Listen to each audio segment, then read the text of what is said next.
Secretary, for your appearance here today. It's timely given the challenges that our economy is facing right now.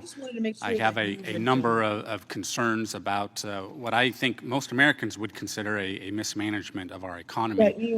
I know that President Biden and the administration seem to be doing woefully little to address the fundamental challenges that Americans are facing. Inflation is said to be over 8%, food inflation over 10%. I think a lot of Americans would even say that it's worse than that. At least that's what they feel. And, wages are up maybe 5%, but that's overshadowed certainly by inflation.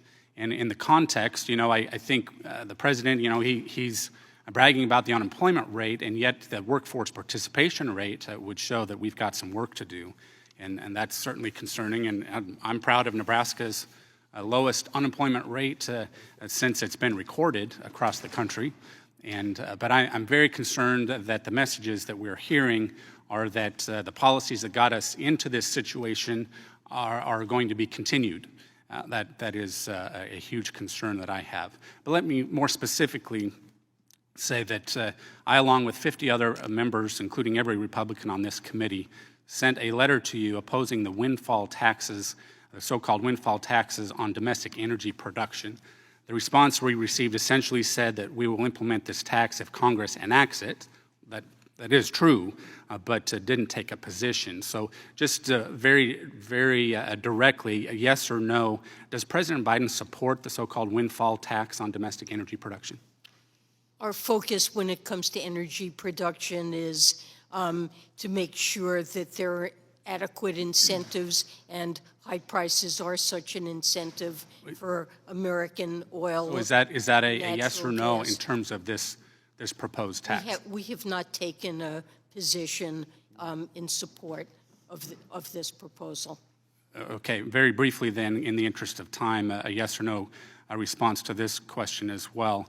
On a recent panel, Cecilia Rouse, chair of the Council of Economic Advisors, said, and I quote, "Most household balance sheets are strong and can provide some cushion for rising prices." Yes or no? Would you agree with that statement? Yes. Okay, thank you. And previously, you had expressed that inflation was too low, and you responded by repeating that inflation was too low and that you felt interest rates were also too low. Do you still think that low inflation we saw prior to the pandemic was a bad thing?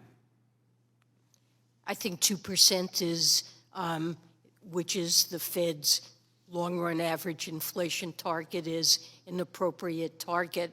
And as we've seen in Japan, excessively low inflation can hobble the conduct of monetary policy and create deflationary pressures, which are not healthy for an economy. Okay.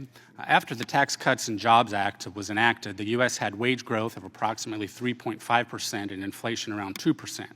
And as I've said before, we currently have 8% inflation and 5% wage growth. A yes or no, would you believe that 8% inflation with 5% wage growth is better for working families? 8% inflation is an unacceptable inflation rate in the United States, and it's President Biden's #1 objective to get that down. There are many reasons for it, and Russia's war on Ukraine is an important part of it. We are by far not the only economy to face inflationary pressures like this. The UK has inflation close to 9%.